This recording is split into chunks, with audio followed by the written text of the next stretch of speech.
Hey, everybody, and welcome to Time Out with Kevin Gallagher. It's a pleasure to have you here. We are here every Friday night at 8:30 p.m. if you're watching us on local television.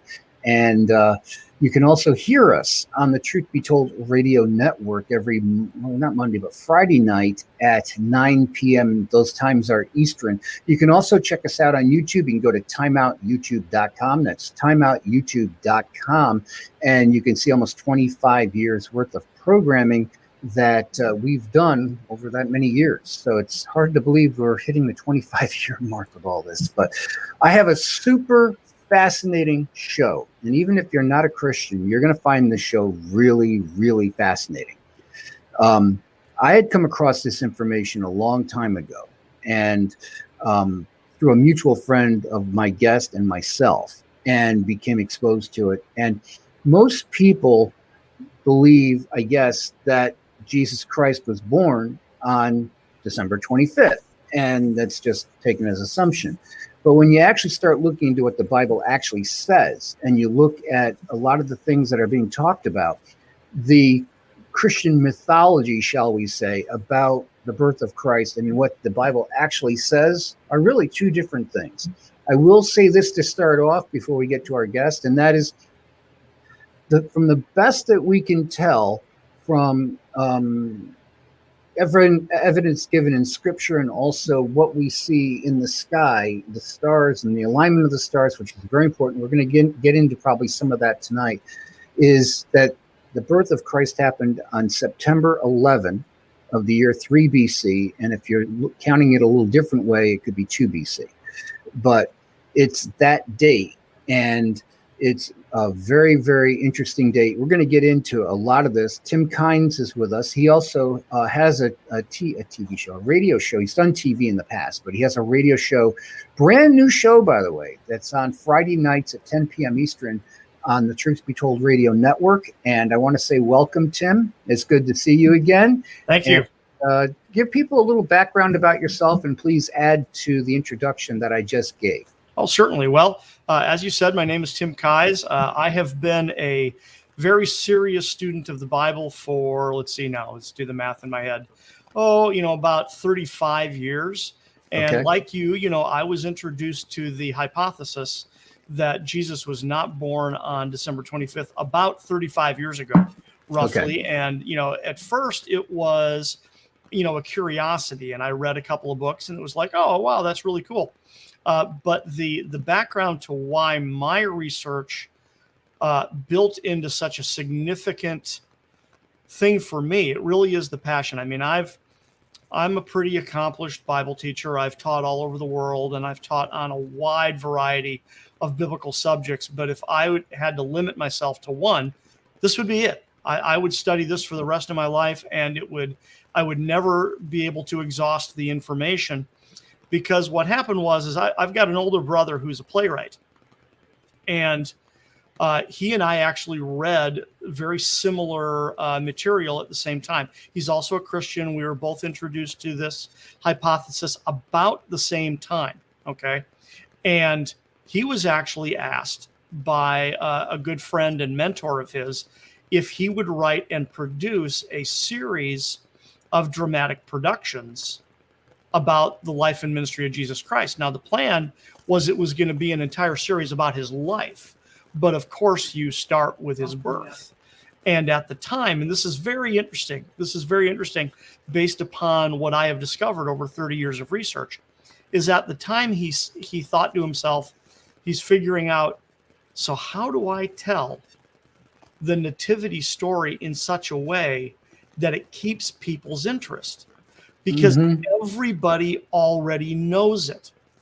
Okay, now stop right there, because it took me 20 years before I realized that is a simple, very understandable, but it's an error, right? Because what he assumed, what I assumed, is that the date changed, but the story didn't. And what I discovered over 35 years of research is that when you correct the misconception that Jesus was born on the 25th of December, it reveals another misconception.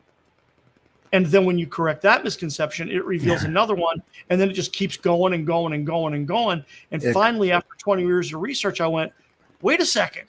Uh-huh. The traditional story is like full of holes. I mean, full of holes, not just one or two, but it's like full of holes. And then to top it all off, I discovered the source of the traditional biblical. Check that. I discovered the source of the traditional nativity story and discovered that it didn't come from the Bible. Right. So where did it come from? It's from a book called the Proto-Evangelium of James. And the Proto-Evangelium of James is an apocryphal book, okay, or you could call it apocryphal. Another word for it is pseudepigraphal. And what those words mean is that they are books that were written outside of the Bible. They were not written by biblical writers. They're outside the canon of the Bible, and yet they are usually falsely ascribed to biblical characters or biblical themes. Okay, so the Proto-Evangelium of James, it's also known as the Gospel of James. It's also known as the Infancy Gospel of James, is attributed to James, the Lord's brother. That's the James we mean, right? The problem is that through historical and literary research, we can analyze the style of language being used in the book, and we can discover that, it was written somewhere between 150 and 200 AD. So it wasn't written within James' lifetime. Right. It's not possible that it was written by James. And therefore, that right there, I mean, that to a lot of people is enough right there. Whoever did write it had the nerve to try to ascribe it to the Lord's brother to make it seem more credible. Right. Okay.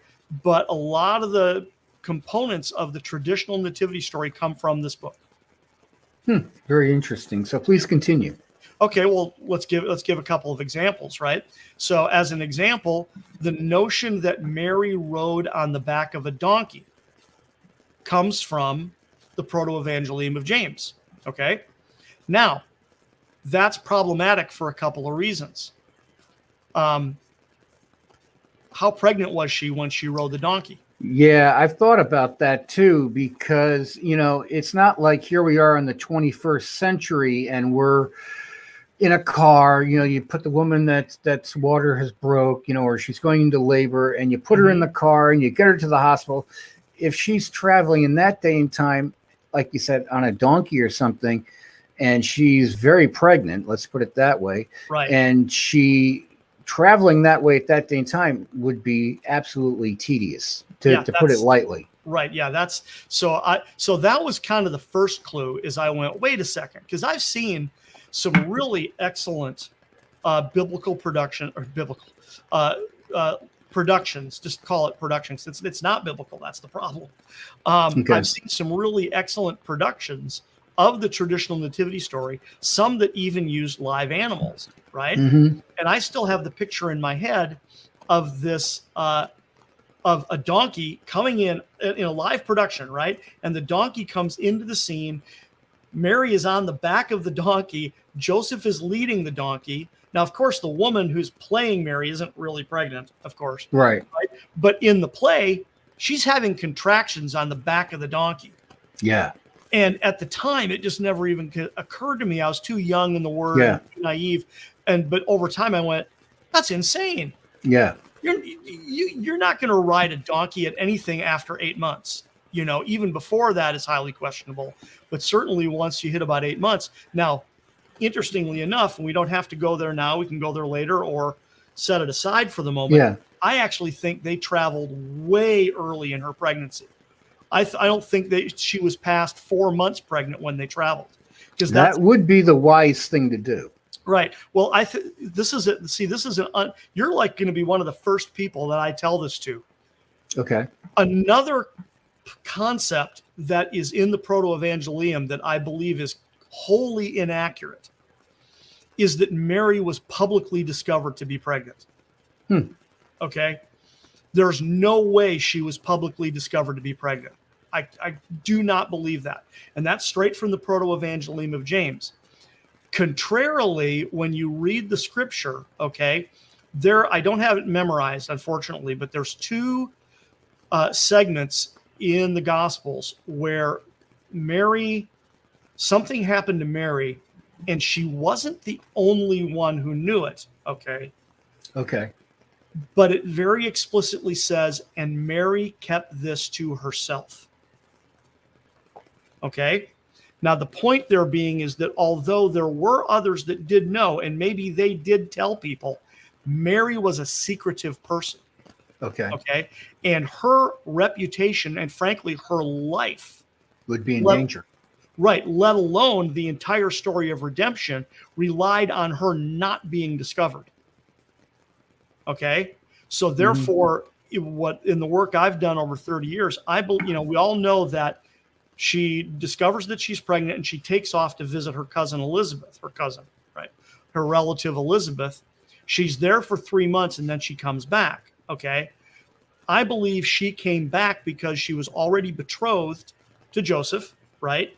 And that the nuptials were near. Now I'm getting in really deep, really fast because in a Jewish wedding, okay, there were two predominant segments. There was the betrothal and then there was the nuptials, okay? So the betrothal is the actual contractual component. The legal end of it? The legal end part. Yes, okay. Exactly. In other words, there literally would be a wedding contract and it would be read and both parties would agree to it, and then they would drink a cup of wine, signifying that the couple is betrothed. Okay? Got it. And they were, in all effect, married at that point. Okay? Betrothed has a much more significant emphasis behind it than simply engaged. Okay? And the way that we would think of it here in the Western world in the 21st century. Correct, right? Now, but what was interesting about their tradition, right? How they did it was then the groom would take off for typically 1 year to go build the wedding chamber, okay, which is where the nuptials would take place, okay, which is really interesting because we know that Joseph was a teknon, a builder, not just a carpenter, a builder, okay, which means he would have been skilled in working with stone, metal, and wood. So he was perfectly qualified to go build this wedding chamber. And typically, the betrothed couple hardly sees each other. They might bump into each other publicly occasionally, but the whole point is that they're going off and what's the word I want to use? They're secluding themselves, and they are, help me out here, Kevin. What's the word I'm searching for? They're segregating, or no? Come on. Oh, geez. Age is a killer. They're consecrating. That's the word I want. Okay. Yeah. They're consecrating themselves, getting ready for when they will have the nuptials a year ago. Well, I believe I can't prove it, absolutely, but I believe in this case that the reason Mary went back to Nazareth after having visited Elizabeth is because the nuptials were approaching. Now, she doesn't know exactly when they're going to be. That's part of the Jewish tradition, is that she doesn't know exactly when that's going to happen. But if it's been upwards to a year, she knows it's creeping up on her really fast. It's going to be very soon. So what I think happened is that she went to visit Elizabeth for 3 months. She came back, and within 30 days, maybe 60 at the most, but within 30 days of her arriving back in Nazareth, she and Joseph are married. She tells Joseph that she's pregnant. Okay. The two of them decide that they must leave Nazareth. They do not plan on staying. They've got to move. They've got to leave because they cannot risk Mary being publicly discovered. Right. Okay. And also because, see, here's a key. Everybody has to believe that Joseph is the father. Right. Okay. And not just the adopted father. They've got to believe he is the father. Is the father. Yeah.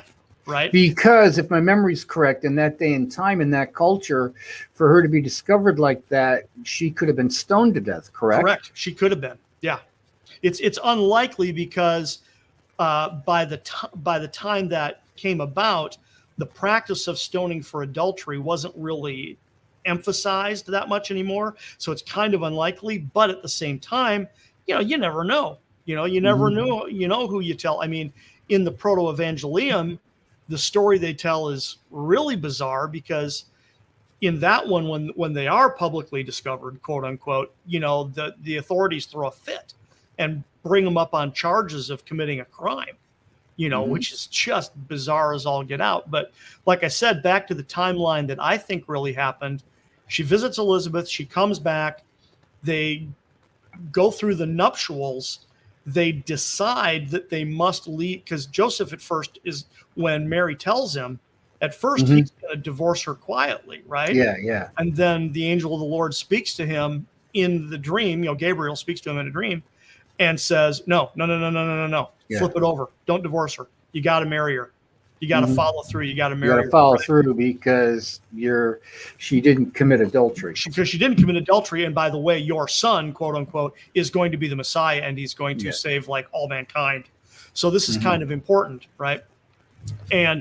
But now the question becomes, okay, how do we leave Nazareth without attracting attention, right? And this is another reason why I believe she wasn't that far along. Also, couldn't they have used the taxation that was going out as a cover story? Yeah, exactly. We have records. We have extant records that are still in existence showing the actual decrees going out for the taxation, and that these people had to do what they talked about in the Bible and the Gospels. Sure. Now, this quote unquote taxation was unique, okay? Because one of the things we have to remember about this is that the Romans were experts at taking a census, and they were experts at taxation. They had a very typical format for doing it, and they also kept excellent records. Right. So here's the challenge. Let's go look for the records of a taxation or a census right about 3 BC, right? Right. Can't find one. Can't find it. No, it's like it's not there. So, but there are hints in the Bible that this wasn't a normal census. Yes. Okay. That's the key. Okay. Because for one thing, they had to travel for this one. Right. So if all they're doing is counting heads, what's the big deal? Why do they have to travel? Why do they have to go to their ancestral hometown? Okay. So that's question number one. And then number two, when you read the text carefully, Mary had to travel as well. It wasn't just Joseph. It wasn't just the head of the household. Mary had to go as well. Okay. So why would that be true? So that's got to tell us something. Why would Mary have to travel? Okay. And the answer to that question is because both of them were of the house and lineage of David. Exactly. Right. So these, although they lived, now a lot of people want to call them peasants. Okay. And I'm not really fond of that word because there were a lot of Judeans that were impoverished, but it wasn't because they were the lowest of the lows necessarily. Not that those kind of people didn't exist, because clearly they did. But Joseph, like I just said, was a teknon, a builder, right? It's really unfair to call him a carpenter. And same is true with Jesus himself. When he was raised by Joseph, he was a teknon. And teknon, like I mentioned earlier, means they would have been skilled in stone, metal, and wood, right? Yeah. They built buildings, not just tables and chairs and things like that. And so that, and also the quote unquote city on a hill is actually the city of Sepphoris, which was about 4 miles from Galilee, which was significantly larger. And Herod the Great was a very talented builder, okay, himself, and had these massive projects all over Judea. And Sepphoris would have been an area where there would have been a ton of work. So Joseph never would have lacked work just 4 miles up the road. Right. Now, so the irony is that he would have made good money. It's just that he would have been taxed into oblivion by Herod. So it wasn't that they were just peasants. It's they were impoverished because of the confiscatory taxes. Right. Okay? Gee, that still goes on today, doesn't it? Yep. That sounds kind of familiar. Sounds very right? familiar. Sounds But very please familiar. continue. But let's see now. Let's see if I can get back to my train of thought there, because it's Go so right ahead. easy to just keep going Yeah. on tangents, one after the other, because this Right. is so exciting. But so like we were talking about, people had to believe that Joseph was the father. They had to, right? Mm-hmm. So I don't think Mary was ever publicly discovered. As a matter of Right. fact, okay, let's go ahead. I'll just blow your mind. I think Mary told Joseph on their wedding night. Why do you think that? Because it was the perfect opportunity to keep it a secret. Hmm. Okay, because when the nuptials occur, right? Yeah. Okay, it's in the wedding chamber. See, so you got the betrothal, right? Then a year Yeah. goes by while the groom builds the chuppah, the wedding chamber, and then on a day and hour that is unknown to the bride, he grabs his groomsmen and they make this big party, and they make all kinds of noise with trumpets and everything, this big celebration, and they go and they steal the bride. Okay. Now, because it was culturally, everybody knew this wasn't some surprise. Yeah. Right? Yeah. So we it's were not, expecting it to happen. right. They're expecting it to happen. So it's not a literal kidnapping, but they show up at the home of the father of the bride, and then the groom steals away his bride, his wife to be, and they go back to the wedding chamber with all the celebration and all the noise and everything like that, where they consummate the marriage. Mm-hmm. Okay, so I can just see it in my head that they're in the wedding chamber and we all know what's supposed to happen next, and Mary says, Right. by the way, I got to tell you something. It's really important. But they're in the wedding chamber. And no one's going to disturb them. No one's going to go in there, right? And guess what? What a perfect opportunity for her to tell him, right? Right. Right. Now, and then when she does tell him, the English translation of the scripture just does not do it justice. He was furious. Right. Okay, he was just out of his mind, angry at what had just happened. Right. But he apparently, manages to maintain his composure well enough that it's like, okay, fine, I'm really ticked off, et cetera, et cetera, et cetera. I'm gonna go to sleep. You sleep over there, I'm gonna sleep over here, and I'm gonna go to sleep. Because you steal your bride away at midnight, right? So by the time all this transpires, in my opinion, right? What is it now? 3 or 4 in the morning? Right? Well, I got to get some sleep. I'm just beside myself. I got to get some sleep. So Joseph rolls over and goes to sleep, and bingo, an angel appears to him in the dream and says, take Mary as your wife, right? So, and this is another interesting component of the story, is because, see, he wakes up and they consummate the marriage. Yes. Which is critical. It's absolutely critical to the messiahship of Jesus Christ. Okay? Because they had to be legally married, which means, and this is amazing because when you know the detail, it's just stinking amazing, because after the nuptials happen and the consummation happens, the groom has to reach through the door to the chuppah and hand the best man the tokens of virginity. Yeah. Okay. Which Mary was, because it was a virgin conception. And there was the proof. And there was the proof, right? But contrary to certain denominational beliefs, and also the way we typically read the scriptural account, because it says, and Joseph didn't know his wife until she had brought forth her firstborn child. People think that means he did not have sexual relations with her. And that's not what the word know means. The word know means to have sexual relations to the point of pregnancy. Got it. Because every time you read that in scripture, it's so-and-so knew his wife and she conceived. So-and-so knew his wife and she conceived, right? Every time, without an exception. So they consummated the marriage, and therefore he did not know her until she had brought forth her firstborn child. It actually makes and it's interesting to point out is that it's God's only and her firstborn, which implies that she had children afterwards. And there's also scriptural evidence to back that up because they talk about the other children that she had later on in the Gospels. Correct. Absolutely. And they were not Joseph's children from a previous marriage, which that's Right. also the Protevangelium of James. Right. Is that he was much older, a widow, and that Jesus's siblings were therefore these children from the other marriage. So, but I remembered the tangent we got off on, Yeah, which is yeah. that we were talking about the registration. Okay. Got it.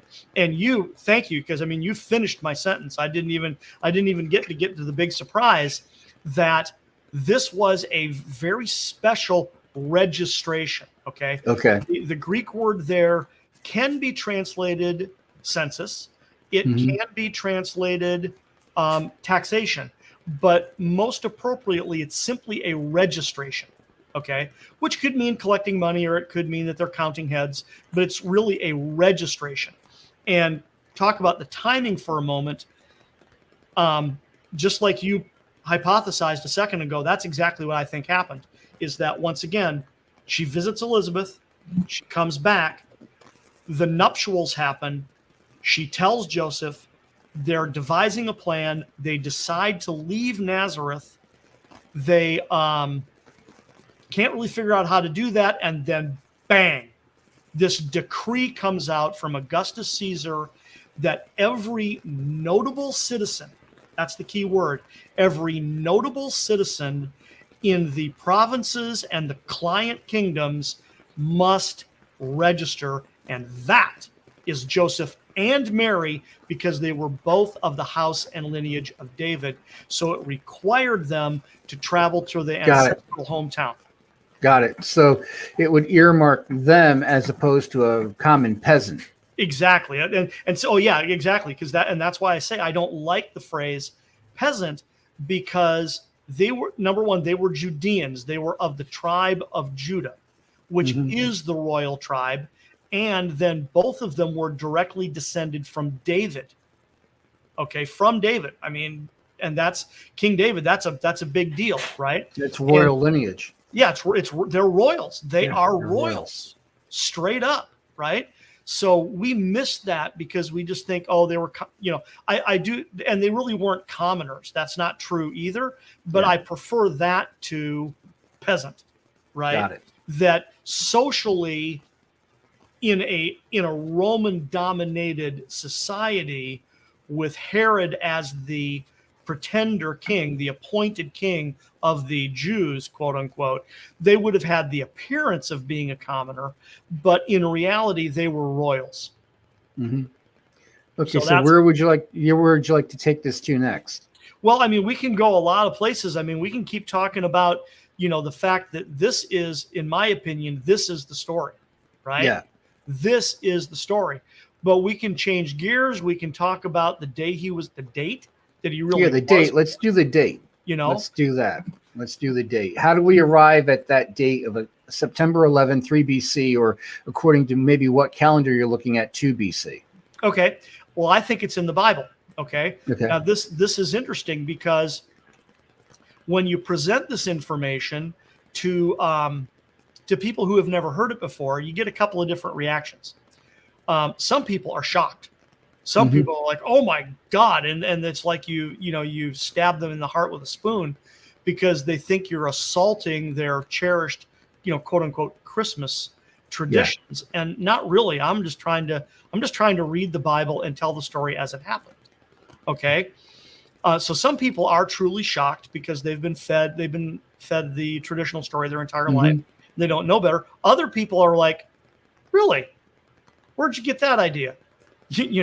What's your evidence? Tell me. I'm curious." Right? And that's what happened to me 35 years ago. Is it didn't shock me. It was like, "Oh, all right. What you got? Lay it on me. Tell me." Right? So, but the reason I bring up that contrast is because we make a lot of assumptions. The traditional nativity story is so ingrained in our collective psyche that we make a lot of assumptions without even realizing it. And I think, too, to add to what you're saying, is that even somebody who's an agnostic or of a different religion or is even an atheist, they all know the story. They all know when you talk about the Yes. nativity, they get that image in their head. Right, that Jesus was born in a stable, and because there was no room in the Motel 6, and there were animals around, and manure and all this stuff. Yeah. And sorry, that's just not what happened. Yeah. But at any rate, getting back to the date and how people respond. So one of the assumptions we make is that the Bible tells us he was born on December 25th, and it doesn't. It doesn't. No, It doesn't. It's not there at all. It's not explicit. Neither is it implicit. It doesn't even imply that he was born on December 25th. So that's really interesting as well. So how am I so confident that I know the date? And that's because I believe it is in the Bible, but I believe it's cryptic.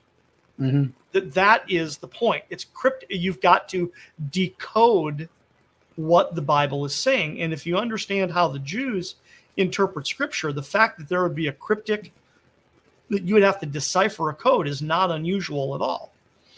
And the code that we are deciphering is in Revelation chapter 12, verses 1 and 2, which tells us that John saw a sign in the heavens, a woman clothed with the sun and the moon underneath her feet, and on her head a crown of 12 stars.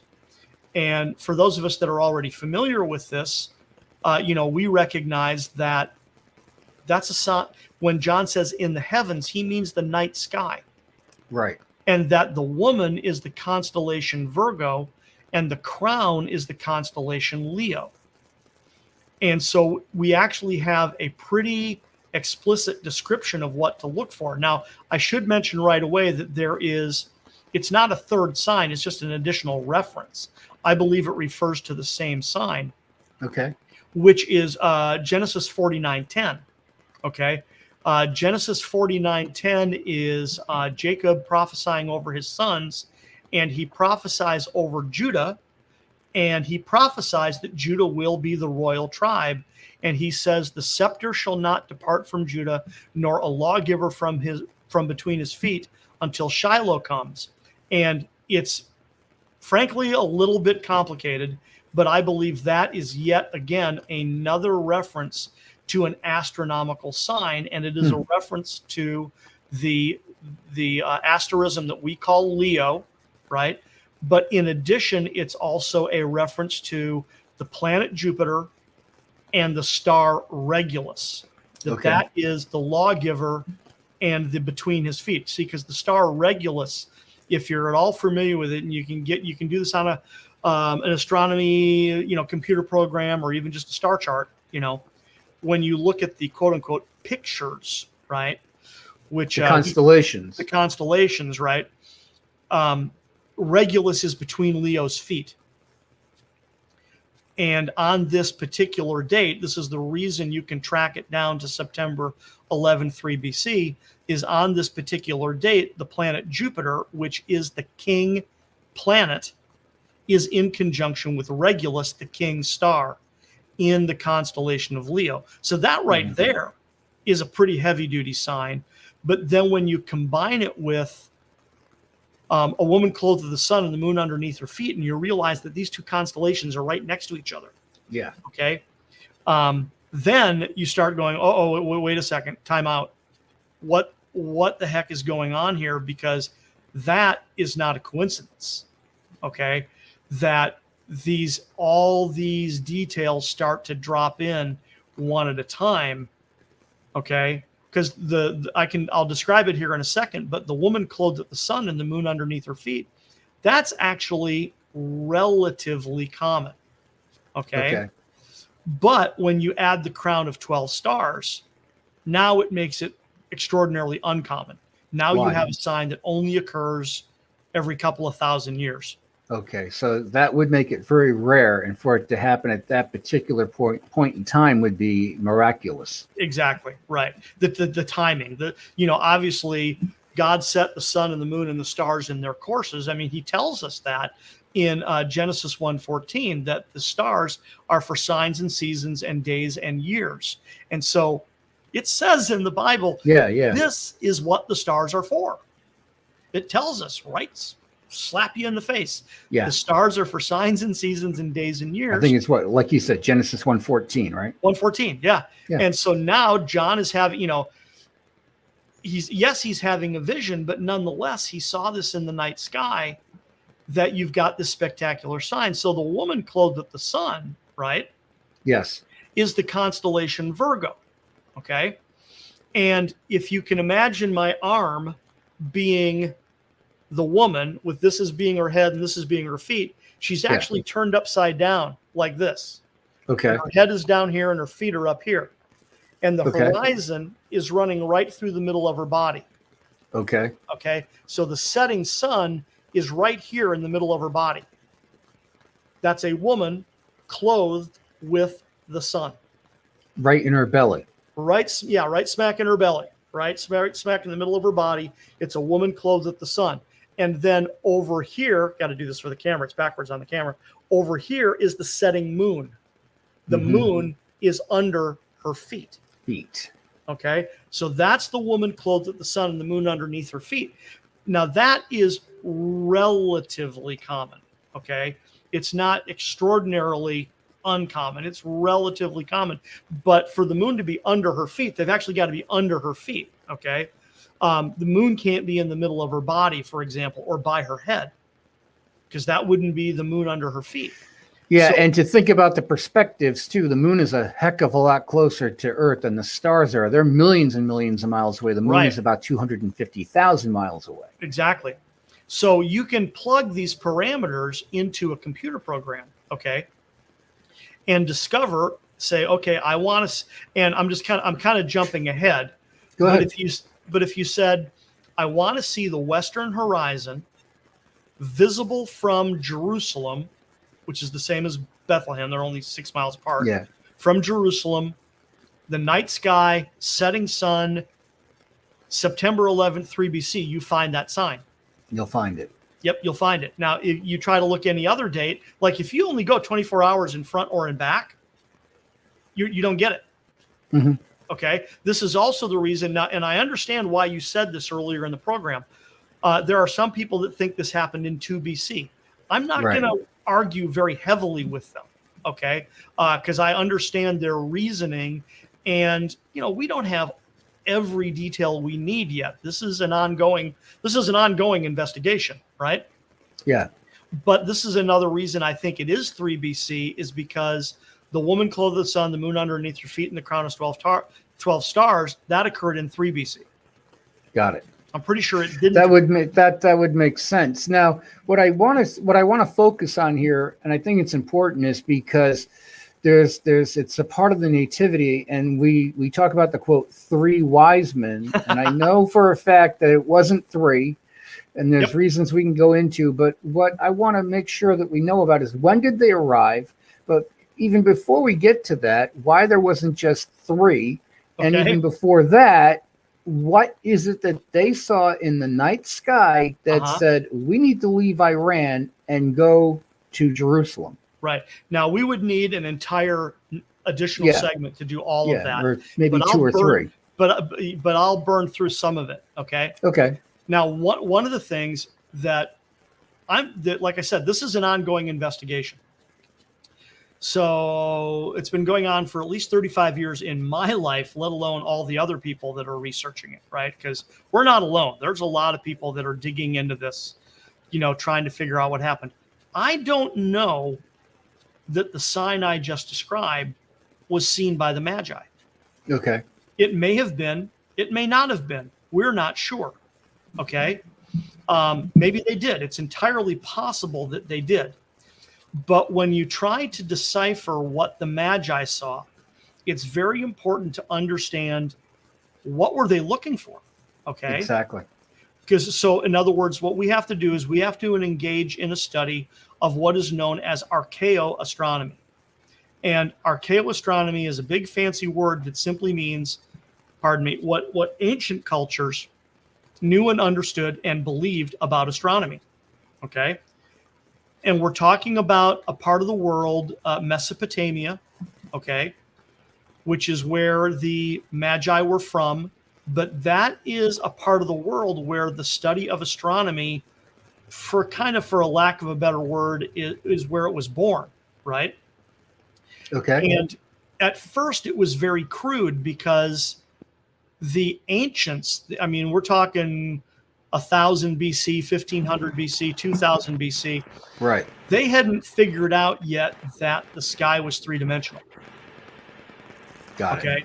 So they didn't know that when they saw a group of stars, that group of stars was not gravitationally grouped. You got one here, one here, one here, right? But from our visual point of view, they make a group, right?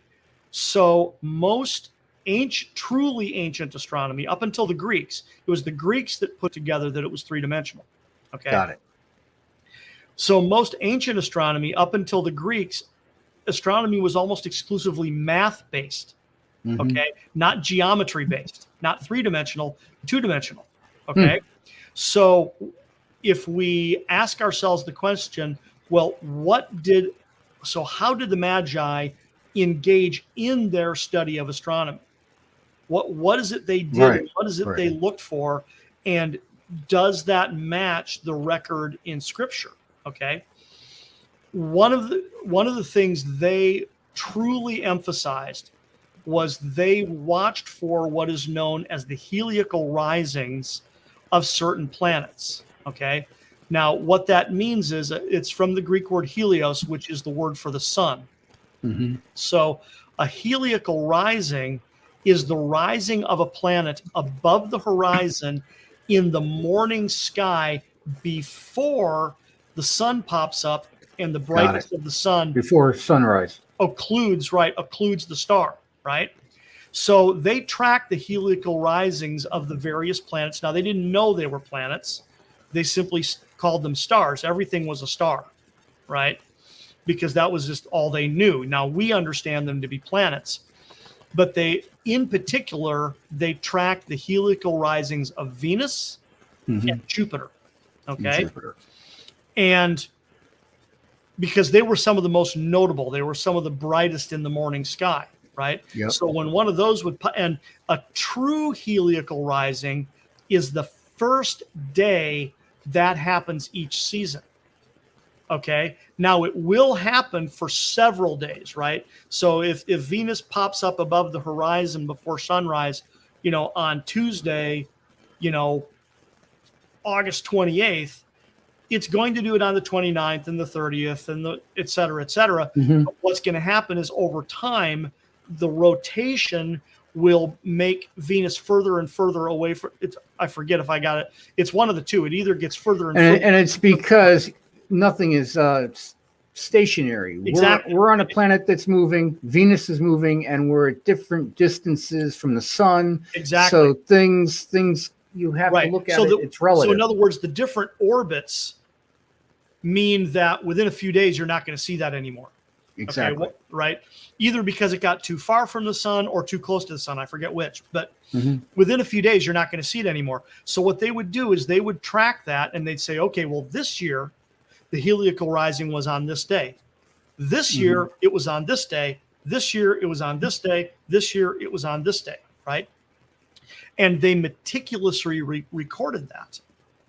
So there is a collection of clay tablets in the British Museum in London that's what this is. It's the astronomical records of the ancient Babylonians. Okay. Now we're talking, my God, 1,500 years later, but we managed to find these clay tablets 2,000 years after that. Wow. Okay. So there's this one in particular in the British Museum in London known as the Venus Tablet of Amisaduqa, okay, which is a record of the heliacal risings of Venus. So we know this is what the Magi looked for. That's what made sense to them. They looked for the heliacal risings of stars. So then when you get to the record in Matthew, where they show up at the court of Herod the Great, and they say, "Where is he who is born King of the Jews? For we have seen his star in the east. In the Greek, that is the word for the heliacal rising of a star. It's not just the generic direction east. Okay, it means in the rising, in its rising, in a heliacal rising. So when it's coming above the equator and you can see it. Or the horizon, rather. The horizon, excuse me. It's popped up above the horizon before the sun, so it's like super bright, right? And like I said, the first and the day thing that I want happens to each stress season. here too is that you have, if it was 3 guys that showed up, right, and they're saying that to Herod, and right, I really don't think Herod was that nice of a guy. No, so Herod was not. I really don't. No, of course not. It says in scripture that there was a great, quote, uproar in the city when they appeared. 3 men showing up and wanting to see Herod and saying that isn't going to happen. He would probably just haul them off and chop off their heads. Precisely. What caused the uproar, and what is it about them that would make that scenario of him cutting off their heads not happen? It's who the Magi really are. Okay. So I can't get into the history of the Magi. I kind of got to give you the punchline. Yeah. By the time of Christ, the Magi were known as the House of Magistenes. Okay. And they were the upper house of Parthian Parliament. Now, Parthia, most people don't even know what Parthia is. Parthia is the other major superpower in the region. Rome is one superpower. Parthia is the other. Got it. The frontier between the two superpowers is Judea. Okay. At the time of Christ, Rome controlled Rome controlled Judea, but 35 to 40 years earlier, Parthia controlled Judea.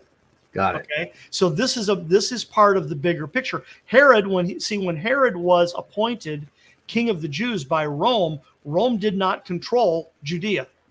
Got it. They technically didn't have it to give.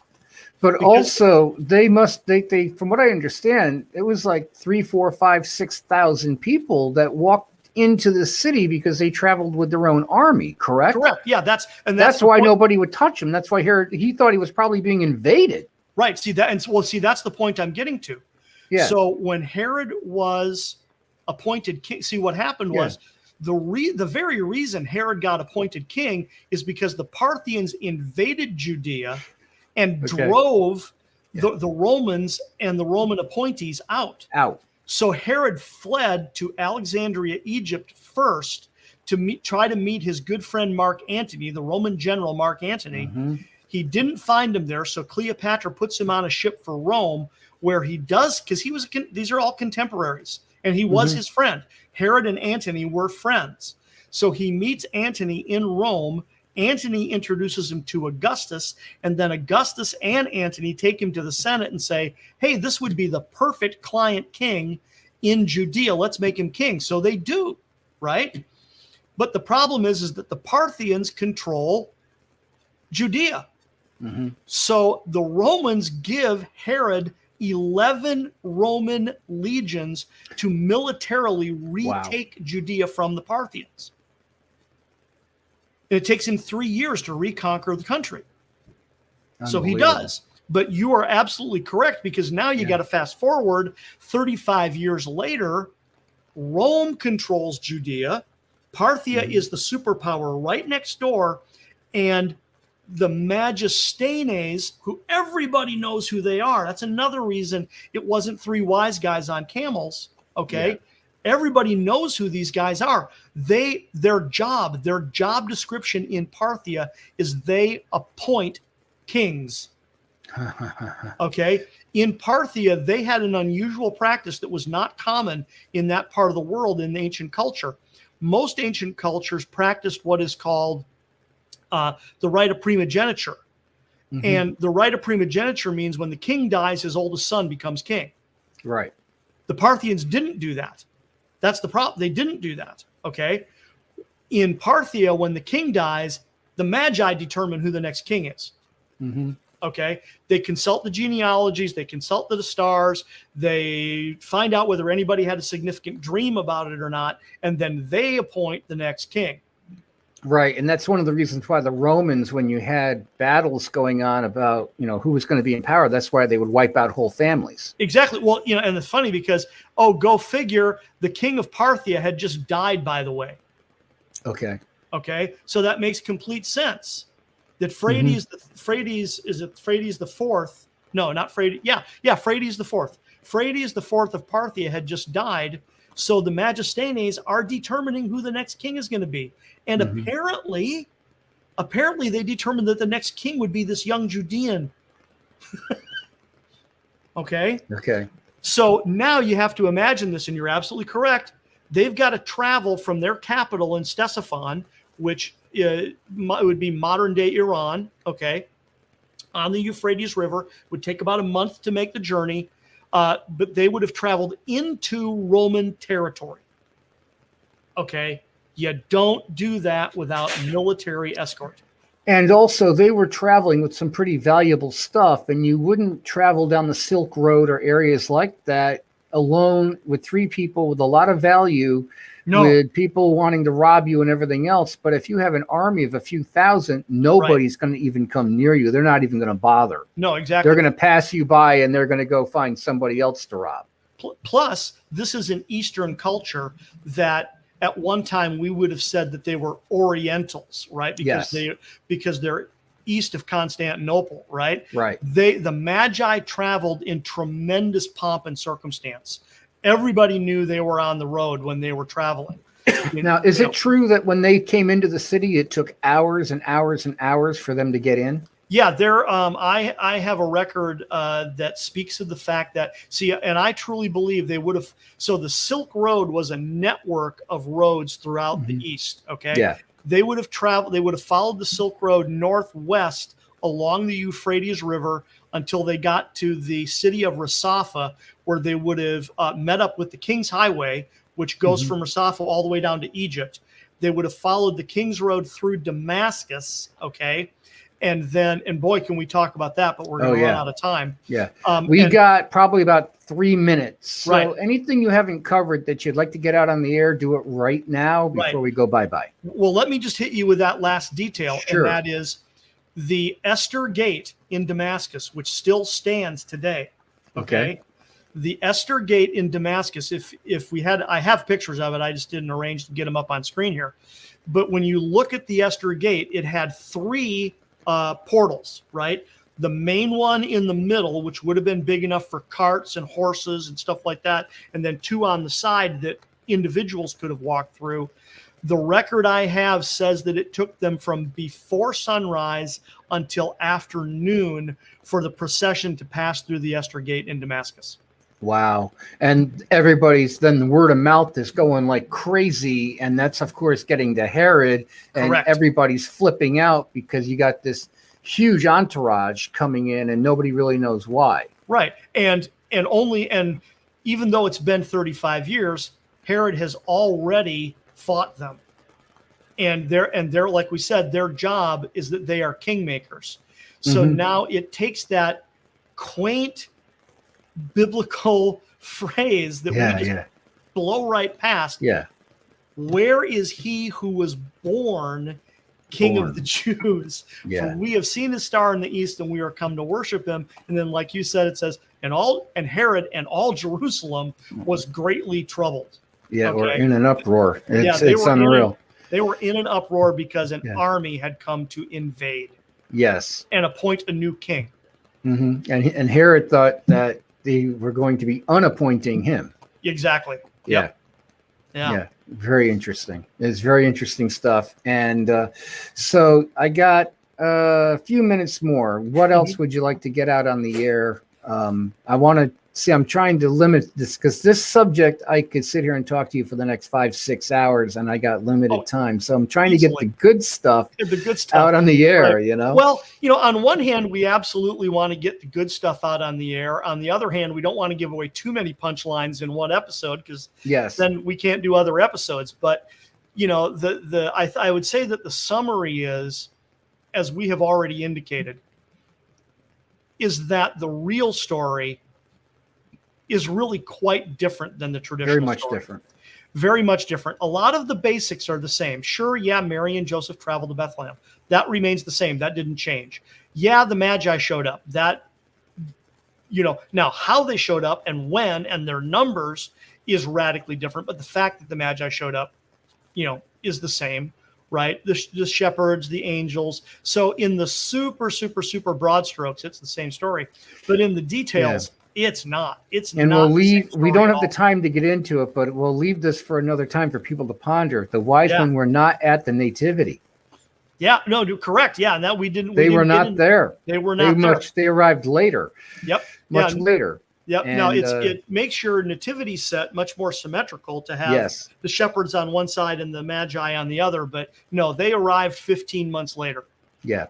Hey, Tim, thank you. We're going to have to do another show soon and really keep exploring this subject because it is absolutely fascinating. And when you start putting all the pieces together, it really gives you like you were saying, a much more interesting picture of what was going on than what we're traditionally taught. Yeah. And that seems bland by comparison. So, folks, I'm Kevin Gallagher. I want to thank Tim Kynes for joining us here tonight. And you can catch us every Friday night at 8:30 p.m. here in Connecticut. You can also go out to timeoutyoutube.com, and you can see shows there going back almost 25 years. And we hope you enjoyed the show tonight. We are going to pursue this even more because I think it's a fascinating subject. And Tim, we've barely even touched the tip of the iceberg. So, folks, when September 11 rolls around, give it a thought. Think about what was going on September 7th this year. September 7th this year, but in the time that he was born, it was September the 11th. And so think about that, think on that, and it should make some interesting thought. I'm Kevin Gallagher. Thank you so much for joining us here tonight. As always, check us out. We play weekly radio, and that's Friday nights at 9 p.m. on the Truth Be Told Radio Network. And that's it. Tim, thank you very much. Thank you. And we'll be back again next week.